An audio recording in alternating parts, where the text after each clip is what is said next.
ഏത് മാതാക്കളാണെങ്കിലും മക്കളൊന്ന് ന്യായീകരിക്കും.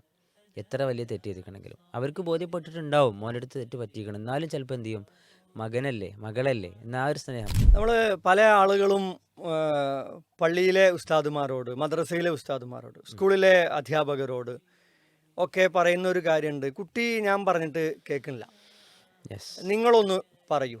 പല രക്ഷിതാക്കളും കുട്ടീനോട് പറഞ്ഞിട്ട് തന്നെ ഉണ്ടാവില്ല. ഞാൻ പറഞ്ഞിട്ട് കേൾക്കണില്ല എന്ന് പറയുന്നുണ്ടെങ്കിലും പറഞ്ഞിട്ടേ ഉണ്ടാവില്ല.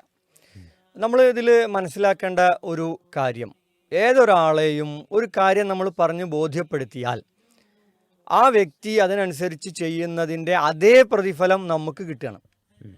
നബി സല്ലല്ലാഹു അലൈഹി വസല്ലം അതിനെപ്പറ്റി പറഞ്ഞത്, നിന്റെ ശ്രമത്താൽ ഒരാൾ നേർവഴി പ്രാപിച്ചാൽ അതാണ് നിനക്ക് ലോകം മുഴുവൻ കിട്ടുന്നതിനേക്കാൾ, ലോകത്തെ ഏറ്റവും മികച്ച സമ്പാദ്യം കിട്ടുന്നതിനേക്കാൾ നല്ലത് എന്ന് നബി സല്ലല്ലാഹു അലൈഹി വസല്ലം പറഞ്ഞിട്ടുണ്ട്. ഈ രക്ഷിതാക്കൾ പറഞ്ഞാൽ കുട്ടികൾ കേൾക്കും. ഇപ്പോൾ ചെറുപ്പം മുതലേ കുട്ടികൾക്ക് ഉമ്മയായിരിക്കും ബാപ്പയായിരിക്കും സൂപ്പർ ഹീറോകൾ.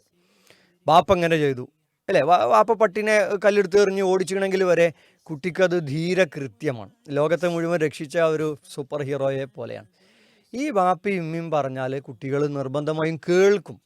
പക്ഷെ പറയേണ്ട രീതിയിൽ അത് പറയണമെന്നേ ഉള്ളൂ.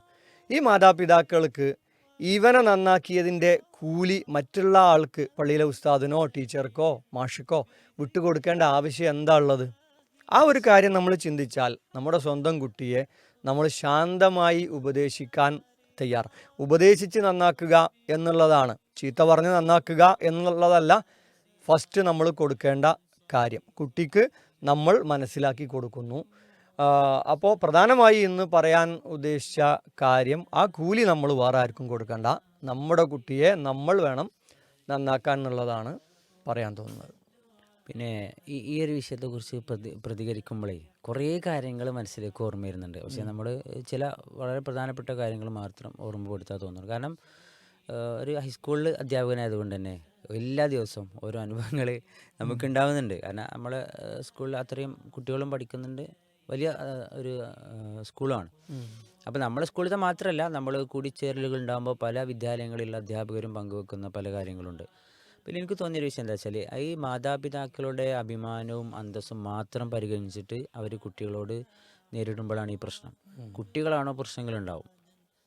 കുട്ടികൾക്ക് വ്യത്യസ്തമായ ചിന്തകളും സുഹൃത്ത് ബന്ധങ്ങളും സാഹചര്യങ്ങളും അങ്ങനെയൊക്കെ ജീവിക്കുന്ന മക്കളായതുകൊണ്ട് അവർക്ക് സ്വാഭാവികമായിട്ട് പല ആളുകളിൽ നിന്നും പല കുട്ടികളിൽ നിന്നും പല രൂപത്തിലുള്ള സ്വഭാവങ്ങൾ കണ്ടും കേട്ടും അറിഞ്ഞും വളരുന്ന മക്കളായതുകൊണ്ട് തന്നെ നമ്മളെ വീട്ടിൽ നിന്ന് കിട്ടിയതല്ലെങ്കിൽ കൂടി മറ്റുള്ള വീടുകളിൽ നിന്ന് വരുന്ന കുട്ടികളിലൂടെ അവർക്ക് ദുഷിച്ച സ്വഭാവങ്ങളും സംസാരങ്ങളും സംസ്കാരങ്ങളും ഒക്കെ വരാൻ ചാൻസ് ഉണ്ട്.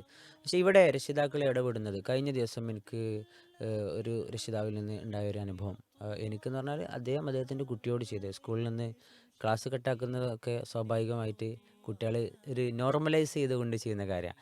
അവർ 10ാം ക്ലാസ്സുകാരനായിട്ട് പോലും ക്ലാസ് കട്ട് ചെയ്തു. അതും ഏറ്റവും നല്ല സമയത്ത് 9 to 10 വരെയുള്ള മോർണിംഗ് ക്ലാസ് ഉണ്ടല്ലോ, ആ സമയത്ത് കട്ട് ചെയ്തപ്പോൾ രക്ഷിതാവ് എന്ത് ചെയ്യാണ്, സ്കൂളിൽ വരുന്നു, എല്ലാവരും ഇടയിൽ വെച്ചിട്ട് കുട്ടീനെ തല്ലാണ്. തല്ലാന്ന് പറഞ്ഞാൽ പോരാ, നല്ല അക്രമമാണ്. അപ്പോൾ എന്താ സംഭവം, ഇവനെ കൊണ്ട് പൊറുതി മുട്ടിയിട്ടുണ്ട്.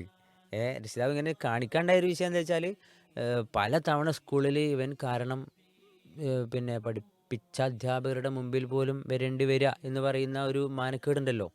അപ്പോൾ ആ ഒരു വിഷയം കാരണം ഇവനിങ്ങനെ ഓരോ പ്രശ്നങ്ങൾ ഉണ്ടാക്കുകയാണ്, അതിലൊക്കെ ഇവനുണ്ടാവും. അപ്പോൾ രക്ഷിതാക്കൾ വിളിക്കും. അപ്പോൾ ഗൾഫിലായ സമയത്ത് എപ്പോഴും മണ്ടി വരാൻ ഭാര്യ ഉണ്ടായിരുന്നത്. അപ്പോൾ ഈ ഒരു കുട്ടിയുടെ പ്രശ്നങ്ങൾ കാരണം ഈ ഭാര്യൻ്റെയും ഭർത്താവിൻ്റെയും ഇടയിൽ പോലും പ്രശ്നങ്ങൾ, അവർക്ക് മനസ്സ് തുറന്ന് സംസാരിക്കാനോ ഒന്നിച്ചുറങ്ങാനോ പോലും സാധിക്കാത്ത അത്രയും മാനസികമായ അകൽച്ചകൾ വന്നു പോവുക. കാരണം ഏത് മാതാക്കളാണെങ്കിലും മക്കളൊന്ന് ന്യായീകരിക്കും. എത്ര വലിയ തെറ്റ് ചെയ്തിട്ടുണ്ടെങ്കിലും അവർക്ക് ബോധ്യപ്പെട്ടിട്ടുണ്ടാവും മോൻ്റെ അടുത്ത് തെറ്റ് പറ്റിയിരിക്കണം. എന്നാലും ചിലപ്പോൾ എന്ത് ചെയ്യും, മകനല്ലേ മകളല്ലേ എന്നാ ഒരു സ്നേഹം. അപ്പോൾ ഞാൻ പറഞ്ഞിരുന്നത് വെച്ചാൽ, രണ്ടു പേരും കുട്ടിയെ ഉപദേശിക്കുന്ന വിഷയത്തിൽ നമ്മൾ മറ്റുള്ളവരിലേക്ക് ഏൽപ്പിക്കുമ്പോൾ അവിടെ നമ്മൾ ശരിക്ക് ഒരു വാപ്പ അല്ലെങ്കിൽ ഉമ്മ എന്നുള്ള റോളിന് യോഗ്യരാണോ എന്ന് പോലും നമ്മൾ ചിന്തിക്കേണ്ടതുണ്ട്. കാരണം എനിക്ക് എൻ്റെ മക്കളെ എൻ്റെ ജീവിതാനുഭവത്തിൽ നിന്ന് പലതും പറഞ്ഞ് മനസ്സിലാക്കി കൊടുക്കാൻ കഴിയുന്നില്ല എങ്കിൽ പിന്നെ നമ്മൾ ആ റോള് നിർവഹിക്കുന്നതിൽ എന്തർത്ഥമാണുള്ളത് എന്നാണ് നമ്മൾ സ്വയം മനസ്സിലാക്കേണ്ടത്. നിങ്ങൾ പറഞ്ഞതുപോലെ ഏറ്റവും വലിയ പുണ്യമാണ് നമ്മൾ ചിലപ്പോൾ മറ്റുള്ള മക്കളെയൊക്കെ പറഞ്ഞ് മനസ്സിലാക്കാൻ ഭയങ്കര ഉഷാറേക്കാരം. അയൽവക്കത്തെ കുട്ടി പേച്ചക്കണു എന്ന് പറയുമ്പോൾ അവിടെ ആ കുട്ടിയെ ഉപദേശിക്കാനും ഒറ്റയ്ക്ക് സംസാരിക്കാനും ഒക്കെ റെഡി ആയിരിക്കും. അതേ നമ്മുടെ മക്കൾക്ക് എന്തെങ്കിലും വരുമ്പോൾ നമ്മൾ ആകെ ആക്ഷേപിച്ച് എല്ലാവരുടെ ഇടയിലിട്ട് ചീത്ത പറഞ്ഞ് വഷളാക്കി അവനൊരിക്കലും ഇനി ഒരു നന്മയിലേക്ക് തിരിച്ചു വരാൻ പറ്റാത്ത കൊലത്തിലേക്ക് നമ്മൾ സംസാരിച്ച് വെക്കും. നേരെ മറിച്ച് ഞാൻ ഒരു രക്ഷിതാവിനോട് പറഞ്ഞൊരു കാര്യം ഉണ്ടായിരുന്നു, നിങ്ങളൊരു കാര്യം ചെയ്യും, നിങ്ങളെന്നും ഉപദേശിച്ചിട്ടൊന്നും കാര്യമില്ല, ഞങ്ങളും എന്നും കാണുന്നവരാണ്, നിങ്ങളും എന്നും കാണുന്നവരാണ്. നമ്മൾ ഈ എന്നും കാണുന്ന ആൾക്കാർ പറയുന്നതിനപ്പുറത്ത് പിന്നെ മറ്റൊരാളെ ഏൽപ്പിക്കുന്നതിനെക്കാട്ടിൽ നല്ലത് നിങ്ങൾ ഓനെയും കൊണ്ട് ഒരു ദിവസം സ്കൂളിലുള്ള ദിവസം ആയിക്കോട്ടെ, നിങ്ങളൊന്ന് ഫ്രീ ആയിട്ട് നിങ്ങൾ വാപ്പിയമ്മയും ഓനെയും കൂട്ടിയിട്ടൊന്ന് ചെല്ലും, എവിടെയെങ്കിലുമൊക്കെ ഒന്ന് പോയി നല്ല ഭക്ഷണമൊക്കെ ഒന്ന് കഴിച്ച് കുറച്ച് നേരം ഓനായിട്ട് സംസാരിച്ച് ഓനിക്ക് വേണ്ടിയിട്ടൊരു സമയങ്ങൾ ചിലവഴിക്കും എന്ന് പറഞ്ഞു കൊടുത്ത്, അങ്ങനെ നമുക്ക് പറയാൻ പറ്റുന്ന കാര്യങ്ങളല്ലേ പറയാൻ പറ്റും. അപ്പോൾ അങ്ങനെയൊക്കെ ചെയ്ത് അവനോട് തുറന്ന് സംസാരിക്കും. അപ്പോൾ ഓൻ എന്താ പറയുക, ഒരു കാര്യം ആരോട് സംസാരിക്കില്ല, വാപ്പാനോടും മാരോടൊന്നും തുറന്ന് സംസാരിക്കാത്തൊരു കുട്ടി. എന്നാൽ ഓന് ഫ്രണ്ട്സിൻ്റെ എല്ലാവരുടെ ഇടയിലും ഭയങ്കര ഹീറോ ആണ്. പക്ഷെ എന്നാൽ ഓനെ കൊണ്ട് ഒരുപാട് പ്രശ്നങ്ങൾ വരുന്നുണ്ട്. അപ്പോൾ ഞാൻ പറഞ്ഞു, നിങ്ങളായിട്ട് ഒരു അറ്റാച്ച്മെൻറ്റ് ഉണ്ടാവണമെങ്കിൽ നിങ്ങൾ അവനക്ക് അങ്ങോട്ടൊരു നല്ല അറ്റാച്ച്മെൻറ്റ് കൊടുക്കണം. അപ്പോൾ ഇങ്ങനെയൊക്കെ പിന്നെ ചെയ്യാൻ വേണ്ടി നമ്മൾ സ്വന്തം മക്കളെ കാര്യത്തിലാണെങ്കിലും ഇങ്ങനെയുള്ള ചില നല്ല വഴികൾ സ്വീകരിച്ചുകൊണ്ട് മാറ്റിക്കഴിഞ്ഞാൽ റബ്ബിൻ്റെ പ്രതിഫലം കിട്ടുമെന്ന് മാത്രമല്ല, മക്കളെ ഭാവിയിൽ അവരെ ഭാവിയും നമുക്കും സന്തോഷകരമായി മുന്നോട്ട് പോകാൻ സാധിക്കും. അള്ളാഹു നമ്മളെയും മക്കളെയും കാത്തുരക്ഷിക്കും. ആമീൻ.